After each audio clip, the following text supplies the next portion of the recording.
Have you ever felt that something was wrong, but didn't know exactly what? Have you ever had that strange feeling around someone, as if your energy was being drained, even without any fight or conflict? You try to be kind, understanding, even generous, but inexplicably, you come out of those interactions more tired, more insecure, more lost.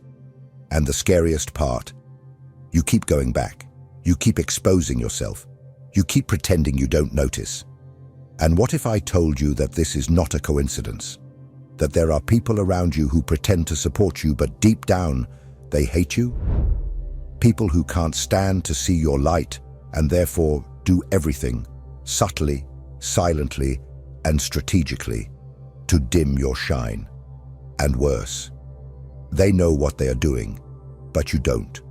You are so busy trying to keep the peace, being understanding, being evolved, that you don't see the poison dripping from the sweet words. And maybe that's why you keep being surrounded by people who sabotage you. Because there is still something inside you that refuses to see the truth. Something that prefers the illusion of a connection to facing the abyss of emotional betrayal. But enough. Enough of rationalizing aggression, disguised as concern. Enough of accepting emotional crumbs because you are afraid of being alone. This video is not for those who want to feel comfortable. It's for those who are tired of being manipulated by those who should support them. It's for those who want to learn to identify these false faces, understand what they reveal about themselves, and more importantly, discover how to cut this silent cycle of emotional draining. Because in the end, keeping these people in your life is not a sign of kindness. It's a symptom of self-sabotage. If you've ever suspected someone but never had the courage to confirm, if you feel surrounded by people who want you too well, but deep down are hoping for your downfall, then this video is for you. Not to comfort you, but to wake you up. It's easy to think that your enemies are far away. That danger comes from outside. That betrayal announces itself with shouts, arguments, scandals. But the real problem, the most insidious, the hardest to identify, is when the poison comes disguised as affection. When the hug carries invisible thorns. When the compliment is imbued with repressed anger. And the worst, when the one who stabs you smiles while doing it. Carl Jung called this dynamic the projection of the shadow. What does that mean? It means that people who lack the courage to deal with their own dark feelings, envy, frustration, insecurity, desire for control, will project all of that onto you. They will find disguised ways to belittle you, to pull you down, while pretending to support you. It's the colleague who jokes by calling you lucky, but never acknowledges your effort. It's the family member who says you've changed since you started to grow, using that argument to make you feel guilty for evolving. It's the friend who supports you up to a point, until the point where your success starts to highlight their failure. These people will not attack you directly. They know they can't. So they adopt the more subtle and dangerous strategy. They pretend to love you. And that's when you start to doubt yourself. You begin to wonder if you're exaggerating, if you're being paranoid, if you're seeing things that aren't there. But you are, in fact, seeing. You just don't want to admit it. Because admitting means accepting that someone close to you, someone you trusted, could be your emotional saboteur. And here comes the cruelest blow. These people are often the first to position themselves as victims. When you try to distance yourself, they say you're cold, ungrateful, distant. They flip the script. They make you feel like the villain for trying to protect your own sanity. This is not affection. This is disguised control. This is emotional vampirism camouflaged as empathy. But why do you allow this? Why do you tolerate this emotional theater? Perhaps because there is something in you that needs it. A part that feels comfortable in the familiarity of pain. And that is exactly what we will explore next. In the next part, we will turn the mirror and look with brutal honesty. What does this type of person reveal about you? And why, unconsciously, do you keep them close? If this content is making sense to you, click the subscribe button and subscribe to the channel. Thank you for your support. It's easy to point fingers, to say that the other is toxic, fake, envious. But Carl Jung warned us about an uncomfortable truth. Everything that irritates us about others can lead us to a better understanding of ourselves. The problem is never just with the other. If you attract this type of person into your life, people who drain your energy, who belittle you with smiles, who sabotage you under the pretense of supporting you, then the question you need to ask is, why? There is a part of you that allows this, that seeks this, that needs this. And it doesn't act out of malice. It acts out of habit, out of trauma, out of unconscious patterns. Perhaps you grew up hearing that you needed to always be available, always understanding, always the nice one. Maybe since you were little, you learned that being loved required giving up yourself. Perhaps you got used to relationships where affection always came with pain. So today, unconsciously, you repeat this cycle. You attract people who reinforce that old story, that you are only worth something if you are sacrificing yourself. These fake people around you act as mirrors. They show how much you still do not stand your ground, how much you fear displeasing others, how much guilt you feel for setting boundaries. And as long as you don't see this, you will continue to call what is actually emotional imprisonment friendship. You will keep confusing loyalty with submission, and you will continue to think you are being strong by enduring everything in silence, when, in fact, you are slowly destroying yourself. Jung said that the encounter with oneself is the only thing that any of us can try to avoid our whole lives. And maybe that's why you keep these people close. Because while you focus on their falseness, you don't have to look at your own omission. While you point out the poison in others, you don't have to face the wound within yourself that allows you to be poisoned. But here is the truth you need to hear. These relationships will not change. They exist to force you to change. The other only stops manipulating you when you stop submitting, when you finally take on your role in this game and decide to exit it. But before you leave, you need to understand the cost of staying. And that is what we will explore next. The invisible impacts that these relationships silently cause in you, in your body, in your mind, in your soul. Because sometimes you only realize the damage when it is already too late. You don't need to be insulted to be hurt. You don't need to be attacked to be destroyed. Sometimes what consumes you is exactly what is not seen, not spoken, not named. Emotional draining does not scream. It whispers. It seeps into the subtext of conversations, in the weight of a gaze that judges you in silence, in the constant presence of someone who seems to love you, but who deep down wants you to be smaller. And that's where the danger lies. These people who subtly sabotage you will not take anything from you all at once. They will gradually undermine your strength. First, they make you doubt a choice. Then, they question your confidence. And over time, you start to think twice before expressing yourself, to censor yourself, to mold yourself so as not to disturb. And then, one day, you wake up feeling empty, tired without having done anything, sad for no reason, anxious without cause, because your energy is already gone, and you didn't even see when that happened. This type of draining affects your mind, your body, and your perception of yourself.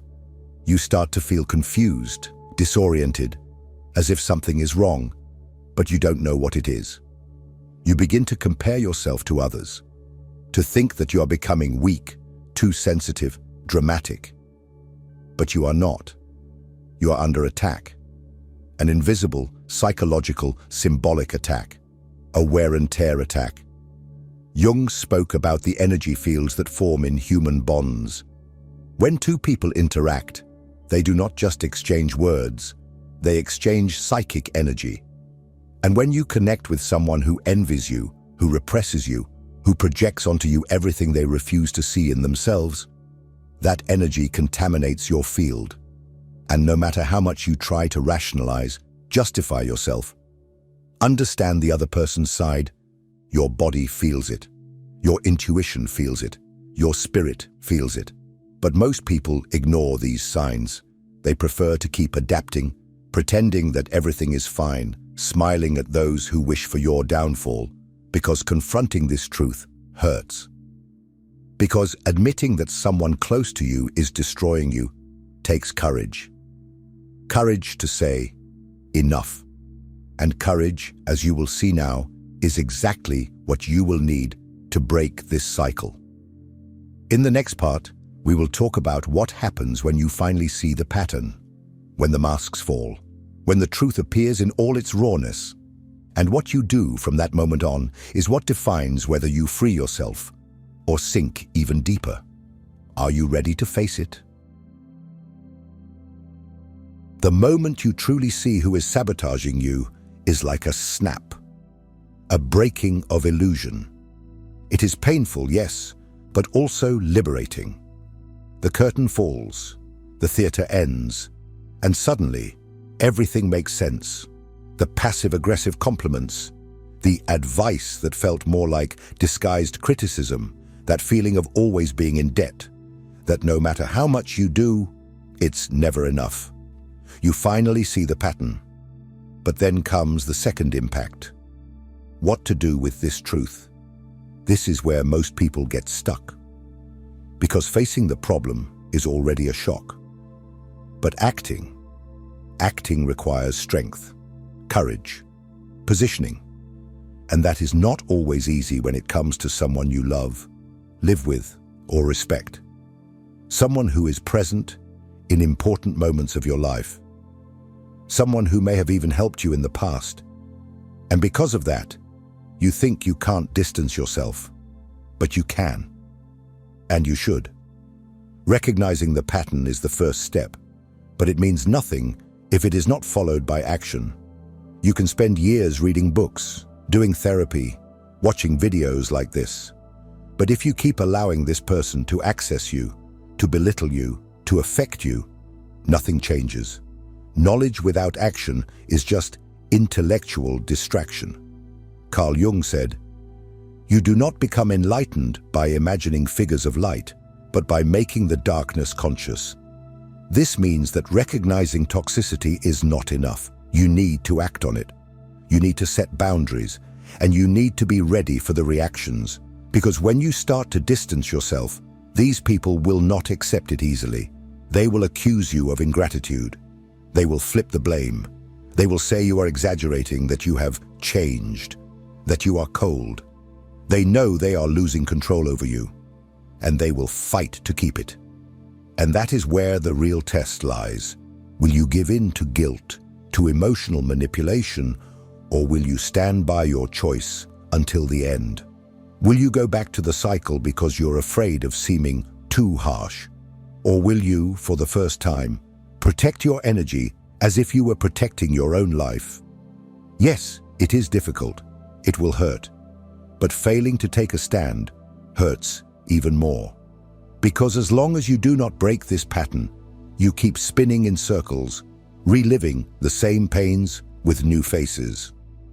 In the next part, I will show you how to cut this cycle definitively, how to distance yourself without guilt, how to regain your strength without falling into the emotional game of those who need you to remain weak. It is time to learn to protect yourself, not out of revenge, but for self-love. If what you're hearing resonates with you, you'll find real value in my ebook, Beyond the Shadow. It breaks down Jung's core ideas and gives you tools to understand yourself more deeply. Link is in the pinned comment. Breaking up with someone who hurts you is one of the hardest decisions you will make. Not because you still believe that this person will change, but because, deep down, you have been conditioned to believe that distancing yourself is synonymous with weakness, selfishness, or ingratitude. That forgiving is always noble, that enduring is a sign of maturity. But here's a truth that no one tells you. Enduring the unbearable does not make you evolved. It makes you an accomplice to your own destruction. Distancing yourself is not weakness. It is self-preservation. It is understanding that not every bond deserves to be maintained, that there are ties that are not bridges, they are chains, that some relationships are not spaces for growth, they are emotional traps that keep you stagnant, and you owe nothing to those who consume you. Loyalty is not servitude. Love is not unilateral sacrifice. Carl Jung said that we heal to the extent that we stop resisting our own process of individuation. And this process of becoming who you really are requires breakups. It requires you to undo the silent pacts you have with people who wish to keep you small. That you abandon the fear of seeming cold and start protecting your energy with the same intensity that you protect those you love.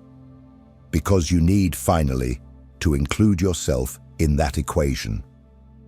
But how to do this in practice? Start with emotional distancing. Stop justifying yourself. Stop trying to fix the relationship. This person knows what they are doing. They just didn't expect you to realize one day. And when you stop reacting, stop explaining, stop trying to maintain the connection, their game loses power. Silence in these cases is more powerful than any speech.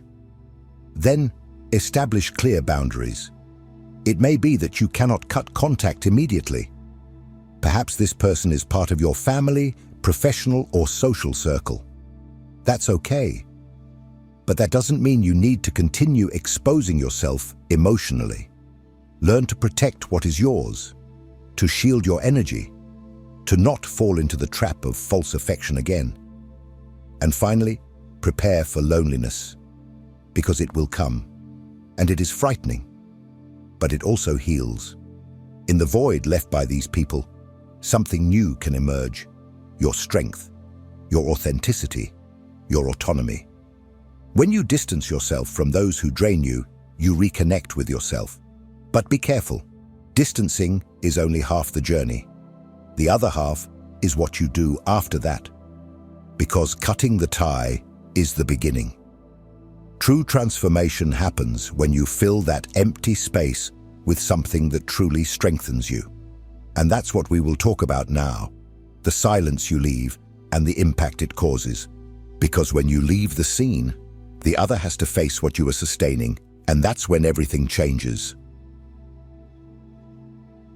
When you finally step away, something happens, and it's not just within you.